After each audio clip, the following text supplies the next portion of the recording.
Shall we talk about Halloween? So as you can see in front of me, I have got yesterday's jack-o'-lantern. I did try lighting a candle in it this morning, but it's a little bit too breezy and it's gone out.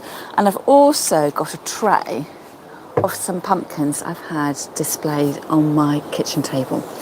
And the big question is, what do you do with your pumpkins when the big day is over? Now, I have got a little idea to create a sort of tableau, an arrangement of pumpkins, but I did need to get some leaves from the lawn. It's autumn time, the lawn is covered, so perhaps I shall see whether I can walk backwards and collect said leaves from the lawn. So do chat amongst yourselves while I am doing that. So we've got quite a big garden for a town garden. I'm not quite sure how long my microphone will last for, but I did notice that we have got some rather lovely yellowing leaves. We don't seem to have anything in our garden that's got the bright reds and oranges of autumn time, but it's these sort of yellowish leaves. And I think these are field maples, just sort of one above your common garden sycamore. We do have loads of sycamores in the little park opposite us, and you do find that, you know, the helicopter seeds spin down, and we have loads and loads of sycamore seedlings. Look, it must be that time of the day, mustn't it? 8:17 in the morning, and the train goes past really, really loudly. So we've been having a chat with some friends about Halloween, and I know loads of you who watch my channel are from America, and you go in to Halloween really big time, and I'm just curious to find out a little bit more about that. So here in England, in the UK, I would say that Halloween isn't one of our biggest high days and holidays. And I would say, especially if you were a churchgoer, I'm noticing that not marking the occasion of Halloween at all. Now, when we were little, we were churchgoers. My mum took us to church every Sunday, and we still celebrate's the wrong word, we still marked Halloween. I can remember before pumpkins were a thing, we used to carve jack-o'-lanterns out of turnips, which is really, really hard work. I don't know when pumpkins first started to become the big thing they are today. But I can remember we always used to have a spooky tea. We'd probably have the lights off, we'd have some candles up, we would have laid the table nicely, we would have done apple bobbing afterwards as a game. I don't know whether you know that. Fill a washing up bowl full of water with lots of apples floating, and then you knelt down with your hands behind your back and you tried to grab an apple with your mouth. Probably not very COVID friendly these days. And then as we got older and we started going to brownies and guides, we then did the game where you had Smarties hidden in flour, so you would do your apple bobbing and get a nice wet face, and then you would hunt for your Smarties the same way with your mouth and your hands behind your back, so you'd end up with a flour covered face. So it's always something we always did as children. The trick or treat element for me is really new, so I can remember when my daughter was at primary school, 6 or 7, her friends were going out trick-or-treating. Hello, Joan. Good morning. So you said you mark the occasion too. I think celebrate the wrong word. So I have always felt about trick-or-treating because it's not something culturally that us Brits did, although increasingly it is what we do. So, for instance, I went out with my regular running group. When I say running, it's a Couch to 5K group called Beginners to Runners. It's running here in town, and I've carried on going, so I do twice a week try and run my 5K, and it was quite lovely actually, because there were so many younger children and their parents and their dogs out with them, going around in these family groups. And the unwritten rule is that Joan fell by the wayside, yes. So the unwritten rule here is that if you have a pumpkin that's lit on your front doorstep, you can, and the house is decorated, you can go and knock on the door. So if your house is in darkness, like ours was last night, because my daughter didn't want to participate, you don't knock. So that seems to be the unwritten rule. So you don't have to go full overboard. And I would say from the pictures I've seen from the people that I follow online, again, the Americans, you really seem to really go for it. So we're all, perhaps it's the British way, we're just all a little bit understated. So you'll find lots of children carving pumpkins, and you'll find some other families where they've gone a little bit more, embrace the opportunity to do some decorating. And there were some beautifully decorated homes that we saw last night. And the same thing with the tub of sweets and get your sweets. But is there ever a trick? So I was looking at Facebook this morning, and there was lots of comments about post pictures of pumpkins and which streets had good houses to go trick or treating. And then I did look with some irony at one lady who said that that somebody had taken, she'd left the sweets on her doorstep and somebody had taken them all. Well, I can see that would be quite bad luck for the children coming next, but doesn't that constitute a trick? So I don't know, in the land of trick or treat, what form the trick would take. So I thought that was probably a fair cop, really. There you go. So I've now got the situation where Halloween's over, so what do you do with your pumpkins? Whether you just put them straight on the compost heap, whether you bin them, whatever you do, I will say that a pumpkin is nice and solid today, but it will only take, once it's been cut, it'll only take 3 or 4 days, perhaps, a little bit longer than that, for it to start to come mushy. And it's one of those things where you think, oh, this pumpkin's really great. I can sort of have it to celebrate the whole autumn, the autumn season, rather than just that one night. And then you'll go to pick it up, and although it looked solid, it will just be a gloopy mess. So if you are like me, put it out. So Joan, you're saying it's a fun for the children to enjoy. Decorate pumpkin with flat. Yes. So decorate your pumpkins, and of course if you belong to a flower club or love flowers, you will use your pumpkin perhaps as a container, a vase for your flowers. That's very popular. And painting faces. Now I will say that I think I'm perhaps out of step with the rest of the world. So face painting has never really been a thing for us. My daughter had it done a couple of times at a fete, with a little pretty little butterfly on, but we've never really embraced face painting. So I can't really comment about that. And I was going to say something else, and I've immediately forgotten what it was. I can't remember. Oh, I know what it was. When you dress up. So people are so creative about when they dressed up, but when we were children, the only thing you dressed up at was witch. And I guess, is that our British traditions?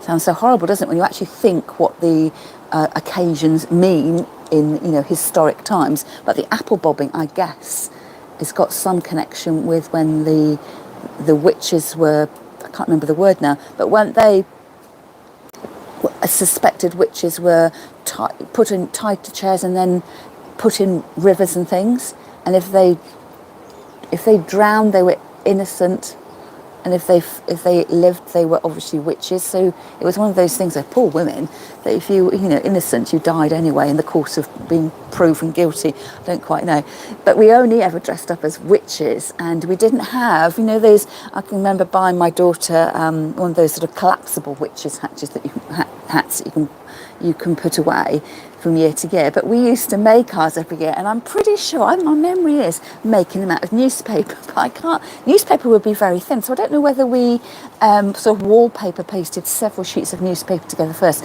Sounds like I lived in the 1870s, doesn't it? And then rolling it up to make that cone shape, and then getting a piece of cardboard to make the brim. And I can certainly remember my dad helping my older sister do that, and then painting it with, I can't imagine it was, poster paint it might have been, or whether it was black emulsion or something that he had left over in his shed. So I can definitely remember these very, straight witches' hats, and then dressing up to be like a witch. So it's nothing else apart from that. So things change, don't they? And over time, and then your own family traditions become yours for the future. So the thing that I'm trying not to do is, my pumpkin cost me £3 or £4, and my daughter enjoyed carving it. it's just like getting rid of it. And I have, when I go pumpkin picking, I pick out the pumpkins. Well, first of all, and Joan, you'll know this, that I buy my pumpkins in the supermarket. So this is one that I bought years ago. It must be 3 or 4 years old, and it's dried out. It's actually got the seeds in there that are shaking. And I will say again, this was the first year that we've successfully roasted pumpkin seeds. I've tried doing it in previous years and it wasn't very nice, but my daughter said that she'd seen a friend doing it. So this is a great way, isn't it? You know, to hear all these awful things about social media, that she'd seen her friend doing it on whatever app she's on. And then she went off. I said, well, you have to go and find a recipe. Oh, thank you, Jen. I think she found a picture online and copied it, and I think there was supposed to be a bit more detail around the edge, but it does look pretty good, doesn't it? It's rather impressive. I only ever do, triangles for the eyes and a jagged smile, so she has been quite creative there, just using implements from the kitchen. So these ones came from the supermarket, and my sister bought me this one because she also knitted me a pumpkin, knitted me a pumpkin, and it was practically exactly the same size and exactly the same colour. And when they're really small, you stand a good chance of them drying out. Or of course you could roast them to eat them. I think you have to decide one way or the other. Are you going to try and dry it or roast it? And this one hasn't gone mouldy.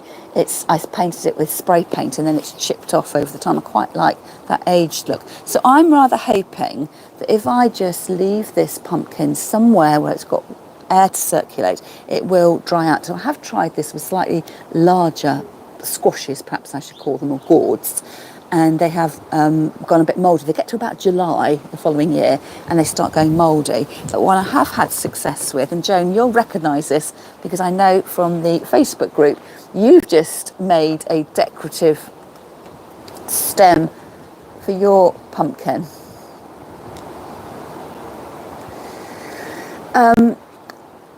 Joan, it might dry. So I have tried drying. I think the pumpkin you did was called ghost pumpkin, where it's a little bit white. So yours was probably about this size, I would think. Now this one has dried, but I don't know whether it's the white pumpkins that don't dry or whether it's based on size, because I've definitely tried drying a white pumpkin before and it didn't work. So you kind of keep it in that false sense of security. You've had it on your kitchen windowsill, it then gets moved to wherever it is, the garage, and then you kind of forget about it. And as I say, then you're doing a summertime clear up and then you find it sort of gone, I would say they've never gone mushy, but they've definitely gone a bit mouldy on the side. So I would say, yeah, make the choice. Are you either going to have roast pumpkins sometimes this week? Because of course the smaller ones are edible, the larger ones are developed as carving pumpkins. So we carve them rather than eat them. Whereas the flesh on the gourds or the squashes is much thicker. So in fact, the one gourd I haven't got out here is one that looks like a bit like a heart-shaped watermelon.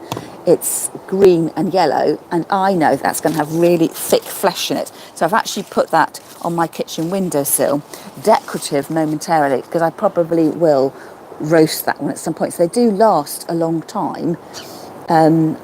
I think I've roasted one that I got for Halloween and roasted it in December before. So they do keep really well. But I do quite like drying them. It's just that sense of satisfaction. I really enjoy these sort of homemaking crafts. And I quite often talk about the crafting to flower arranging continuum. And I put drying pumpkins on that list, the same as jam making. So I haven't made any jam this year because I make too much of it when I make it and we don't get to eat it. But it's this kind of thing. I quite like doing something creative with a pumpkin and then keeping it. And the only thing you have to do is, I would say the first year you have to keep the pumpkin out or somewhere where you can monitor it. But when they are actually dried, I will then, when I pack away my autumn decor at home, I would pack away. So for the first year you need to keep your pumpkin somewhere you can keep an eye on it. And then the second year I would then put it back in the box with all your other decorations. So this one has totally dried and I can hear the seeds rattling. And this one is, these three are from last year. So they've dried. Now this one has got a slight sort of mildewy look to it. So it looks like it's on the verge of of rotting, but it's no season up. I can just tell from the weight of it, it's totally dried out, and actually the discoloration sort of adds to the look of it. This one here is the same sort of thing. It's got slightly mouldy on the back, so if you are drying them, is to keep turning them every so often. So Joan's saying about pumpkins being dangerous to hedgehogs. Yes, again, you'd need to check about that, because there is that thing, isn't it, about keeping your pumpkins so that the wildlife can eat them. I think I've heard that as well, Joan, and better to lodge your pumpkin up in a tree. I mean, how scary would that be, having this little ghoulish face staring at you from the bottom of the garden? So I think there's squirrels and things like that. Now, probably, I'm not quite sure what I'll do with mine.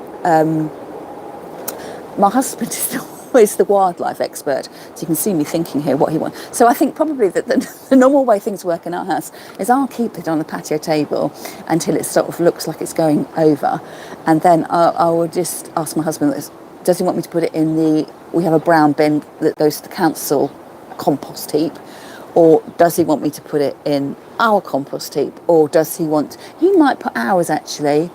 Possibly he might consider giving it to the chickens to sort of as an enrichment activity, but he will know that, so I will kind of pass it on. Yeah, Jane's putting hers into the compost heap. I don't know whether you ever get,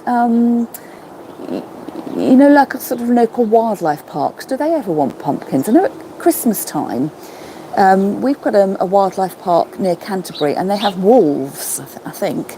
And I think people use the old Christmas trees so the wolves can make dens with them or something. I'm probably making all of this up, but I think, just do your own research, but you may find that somebody wants, or pigs, and someone who owns pigs, Sometimes, though, it's the effort, isn't it, of trying to get it somewhere and knowing you've got to get there quickly before it all goes a bit horrible. So this one here has dried out.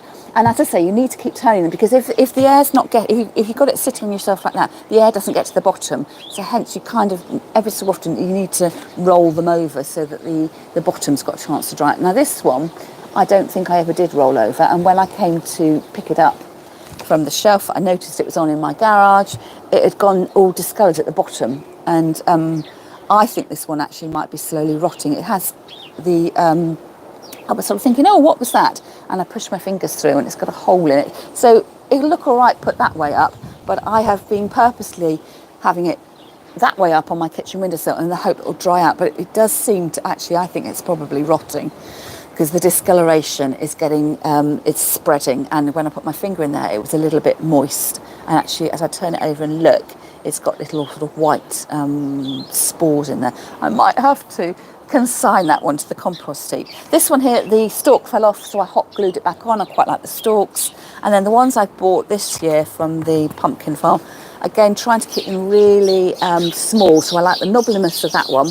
These ones, I thought, oh, it's quite an interesting colour, and it's dawned on me that this is becoming more and more orange. I'm sure it was green when I bought it, so it's obviously ripening. So again, I will try and dry these. And then what I will need to remember, can you hear the birds? My husband was saying there were no birds in our garden at the moment. They are really, really cheeping up ahead of me. And actually, with this really warm weather we're having at the moment, I noticed that one of the trees that I passed on the way into town had dropped its leaves, was starting to come back into bud again. There were some new leaves growing. So it's all a bit weird, isn't it, with this climate change business? So what am I going to do with these pumpkins? And I thought I would corral them on a decorative tray. Oh, good morning, Fiona. You slept in. It's the changing back of the clocks, isn't it, that's doing it? You know, when you get up on the Sunday morning and the clocks have gone back, and you think, oh, this is great. I've had a whole lie and I feel really refreshed. And then you get into trouble, don't you? Because instead of going to bed at I can't remember now what translating it, but I think you end up going to bed too late because you kind of go to bed at the normal time. I can't remember. I will just say, yesterday morning, I found it so hard to get up. And today, my alarm clock didn't go off. But I did notice on Facebook, somebody was saying that they think we had a mini power cut overnight, because our kitchen clock is blinking. I can never get our clock to work properly. And I think perhaps that's the reason my alarm didn't go off, but I have to check it, because when I put my alarm on, if there's a power cut, the time resets itself. but the alarm triggers to go off at midnight. So quite often after a power cut, I'll go to bed at 10, I'll read my book, and then my alarm goes off at midnight and you're flustering around. Yes, Joan's saying she gets the same thing, and especially if you've got children. Do you remember those years, Joan, when your children were younger? It is so hard to get them to their body clock to correct themselves. And Fiona wants to be a hedgehog and hibernate. Now, on that subject of hedgehogs, we have a tortoise, and my husband's saying the tortoise doesn't know whether to be in or out. So our tortoise hibernates outside in a box. And Phil says that, yeah, my husband says that he just can't, she's sort of hidden away for a few days, and you think, oh, that's it, I'll start to pack her in with all the insulation. And then the next day she's, scampered out again, so she doesn't know whether she's coming or going. So what I thought I would do with these pumpkins is, number one, when I pack them away this year, I need to get them out a little bit earlier. This year, I didn't sort of decorate for Halloween until about the day before. And I kind of forgot, that's the thing, is that you pack everything away, a bit like Christmas decorations. You always want to buy a new glittery one, but you forget what you've got. So I'm going to make sure that next year I get out what I've got, because it's quite nice to go out for the day and have a cup of, go to the pumpkin farm and pick the perfect pumpkin, and then have a cup of tea and a piece of cake and all that lot. But you do end up with loads and loads of pumpkins, and are you actually going to use them? So I have got myself this tray.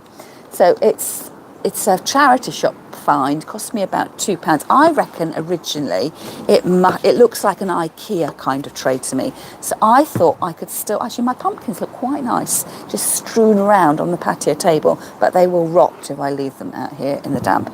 So I thought it'd be quite nice that I could get away with having them indoors if I put them on this sort of wood effect tray. I don't know whether it's got this sort of circular pattern on it. So it's small strips of cane, I think, that have been circulated, curled round. And then just mass, as if it was a fruit bowl, my pumpkins on here. Now, as the pumpkins dry, they do fade in colour a little bit. And I thought, wouldn't it be nice if I colour them up? So I don't know whether you've ever used this, which is Rub and Buff. And again, because I'm a huge YouTube fiend, I find that loads of the ladies that I watch on YouTube are American, and they seem to have this Rub and Buff in all colours. I've got Autumn Gold, which is like a sort of coppery rose gold colour, but I think it comes in a whole range of metallic colours. And what I'll try and do is, when the video is published, I will put a link to the Rub and Buff in there if you're interested. So I'm just thinking, this Rub and Buff goes a long way, and I've seen it being used to colour picture frames and things like that, and just tint things. I've used it on some metal knobs on one of my vintage dresses that we've got in our dresses. I think it's a chest of drawers, and I'm trying to convince you it's a sideboard. It's a chest of drawers that I've got in our dining room. And I thought, would it be quite a nice idea to add a little bit of colour to my dried pumpkins, just to sort of zhuzh them up a little bit, and thought that this might be, using the Rub and Buff, might be a really good alternative to using spray paint. So I don't know whether you've ever done this at Christmas time, and you might have spray painted apples or pears, and sort of used them either in your flower arrangements with a skewer up the bottom and then pushed into the flower arrangement, or as sort of decorative items for your table. And that can take, the cost of kind of spray paint, and you need to be outside to do it, and the weather's inclement. Have I ever been to America? Yes, I have been to America. I have been several times. Now let me recount. I have been 4 times, I think. I have been on a fly drive holiday to California. So flew into Los Angeles, and it was just after the riots in Los Angeles, so we were slightly nervous about driving around. So what would that make it? 1990, perhaps? That was the first time. And then drove all the way down to San Diego, day tripped into Mexico. What's the border town of Mexico? Tijuana? I can't quite remember. San Diego, which I remember being lovely, and met up with some people that some Americans that came over and they were neighbours of ours when I was at school, and I used to babysit their children a lot, so I went to see them, which was really nice. And then we went up to San Francisco, so San Diego to San Francisco, and then after that, several years later, flew into Orlando and then drove north round to New Orleans and visited all the historic homes and went to Graceland's, Elvis's home, and Memphis. And Dolly Parton has a theme park called Dollyland. So we didn't go into Dollyland, but I definitely went to the town that was near there. I can't quite remember that.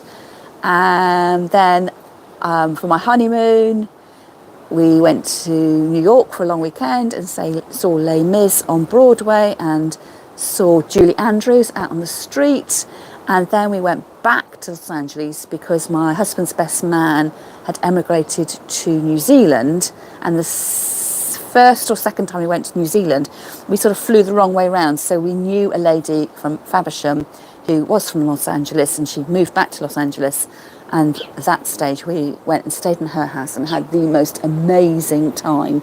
She worked in the film industry, and she had this lovely flat, lovely apartment in Los Angeles. I can't remember the neighbourhood, but of course she took us out to all the bars and restaurants she went to, and she took us out to the Museum of Modern Art in Los Angeles, which I think when she was married, she and her husband had made a contribution towards it. So I think we did actually find, when donors get their name written up in the foyer.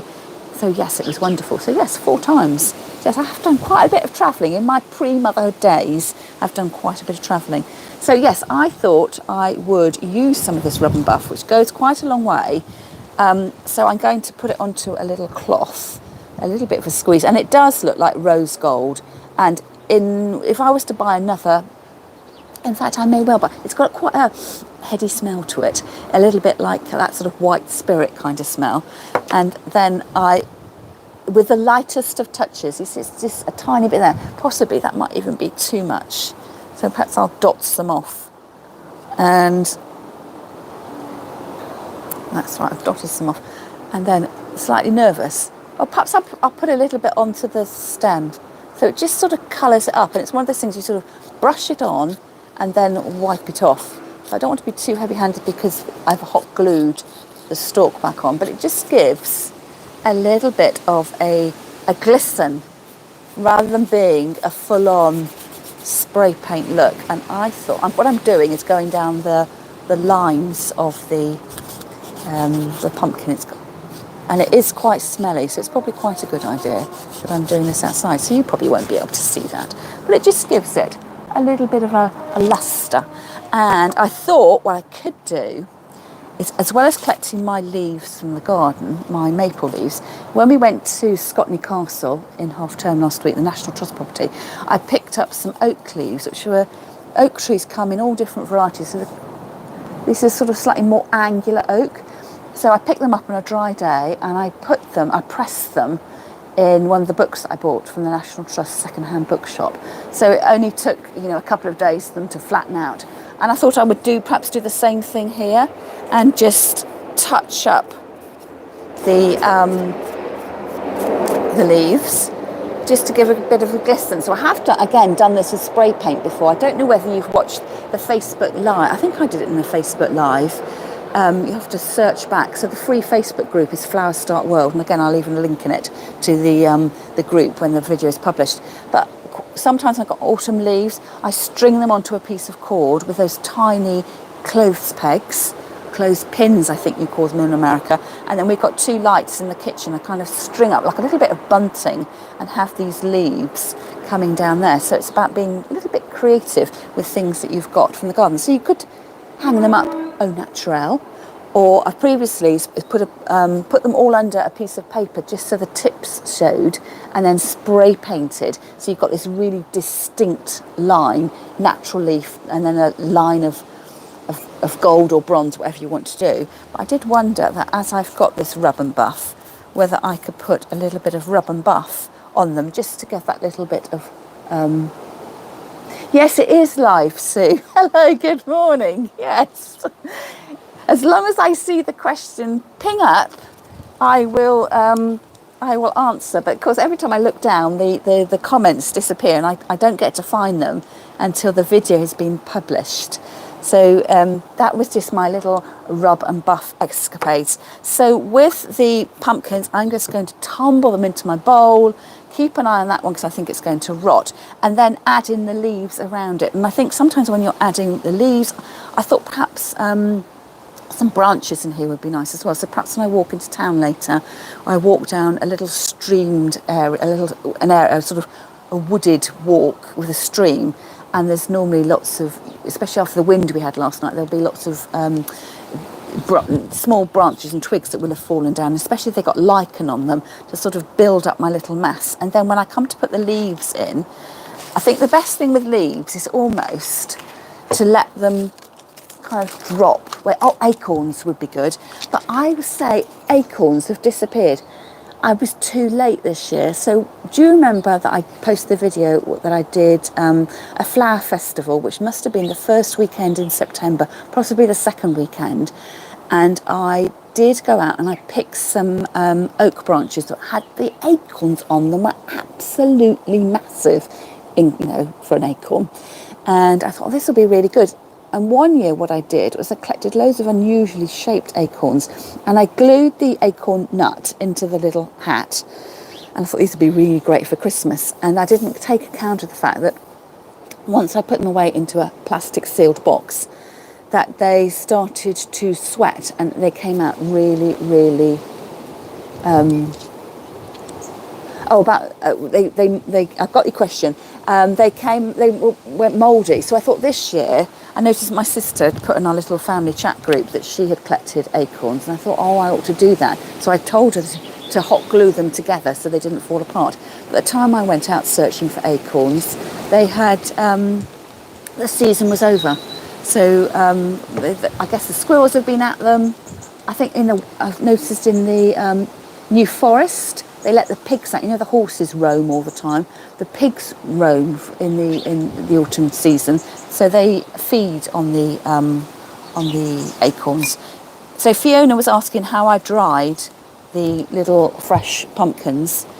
I just leave them out in the open air. I put them somewhere decorative to begin with, so it will sit on my kitchen windowsill for a while, or it'll be in my living room, or sometimes even sitting flat on my radiator when I get fed up with it as a sort of decoration. You want it somewhere where you've got lots of airspace around it. And normally then when I get fed up, so come Christmas time, you don't really want pumpkins around your house at Christmas time, I then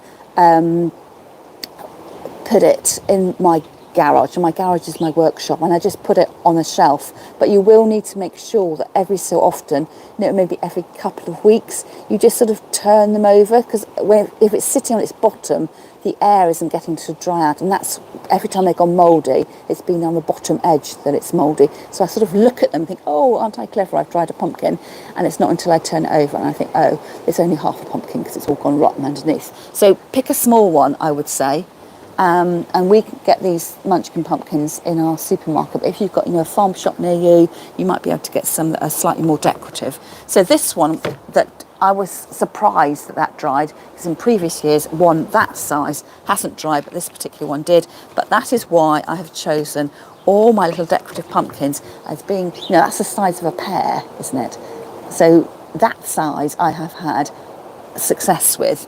But if they're any bigger, it's a little bit dodgy.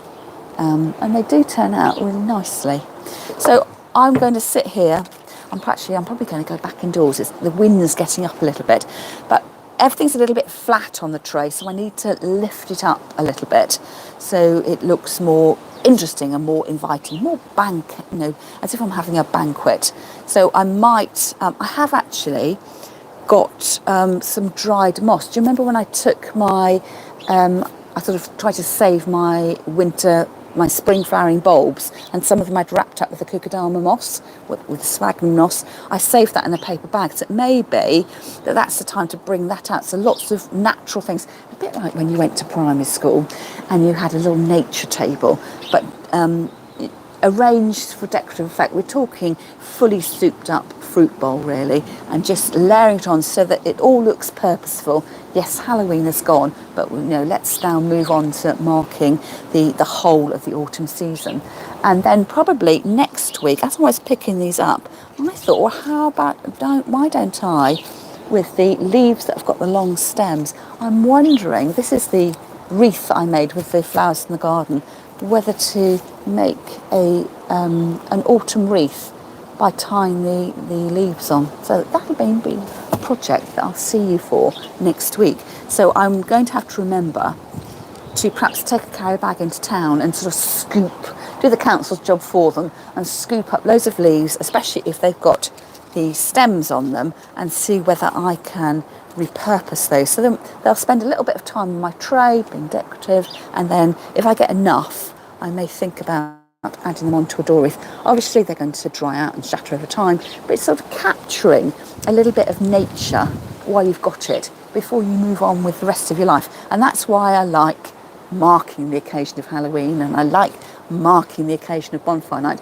So you've got these stopping points throughout the year. And instead of just thinking, didn't 2022 zoom past in a flash, I can say, well, actually, I've got photographs to prove that we had Valentine's Day and Easter and summer. So things do change. And I think that's the lucky thing about living here in the UK. We certainly get all 4 seasons, and sometimes all 4 seasons in one day. So time to clear up, really. So I'm going to see several of you. Oh, I haven't been through the emails. I think I've had some apologies for Zoom flower class today, but I'm all geared up for Zoom flower class indoors. I just need to move my kitchen table a little bit, and my husband, of course, will need to eat his breakfast. But I've got all my bits and bobs ready. I've done all my prep. So all systems go 12 o'clock on Zoom flower class. So if you... Oh, Joan says, why don't I... Yes, add string to them. Yes, that would be lovely. Now, something else I've seen on Instagram, somebody posted a reel with a ginkgo tree. Now, my neighbour has a ginkgo tree. I may be loitering under it this afternoon, and folding the leaves up and using that stem to create a knot, and it made a little butterfly. So I'll have to see if I can pick up some of those leaves. And then the problem is, isn't it, when you've seen something on social media, is trying to find it afterwards. But I guess now I've seen the idea once, I'll have to have a play around and see if I can remember what this the reel was showing you how to do. So yes, Zoom flower class at 12. And then, I've just remembered, I can't do a Facebook Live on Friday because I've got something on. So we'll catch up on Facebook at some other point in time. Perhaps I'll do one on Saturday instead. But usually 8:15 here on YouTube for a live, 12 o'clock on Zoom, and then a Facebook Live on a Friday at noon normally. Well, hopefully, so yes, we'll miss you too, Sue. But hopefully it'll be one that you're like all these things I show you. Oh, Joan, my regulars. It's not difficult, the project we're doing today. It's certainly a sort of on the crafting side, lots of wrapping going on, but the actual idea is quite easily executable. So it'll be a great one for you to watch afterwards. So, I'm sad to see you won't be joining me live, but you will be able to watch it on catch up. And as I say, if you've got any questions, ladies, leave them under the video of the Zoom flower class, or, make a comment in the Facebook group, and I'll help you out. I think the two tools you'll need, as well as the specialist pieces of equipment that you know about, is a bradawl will be really helpful. The sort of pointed screwdriver thing, or a knitting needle, something where you can make a guide hole. And I think a hot glue gun would be useful as well. You don't definitely need it, but I just think for just that extra bit of security when you want it, to save you getting a bit flustered, just a dab of hot glue occasionally is going to help you out too. So I'm going to say goodbye. I'm going to go in for a warming cup of tea, and I'll catch up with you next week. Lovely to see you, Fiona, too. So Fiona, Joan, Sue, and everyone else who's watching on catch up, hope you have a great day, and I'll catch up with you same time, same place next week. Bye.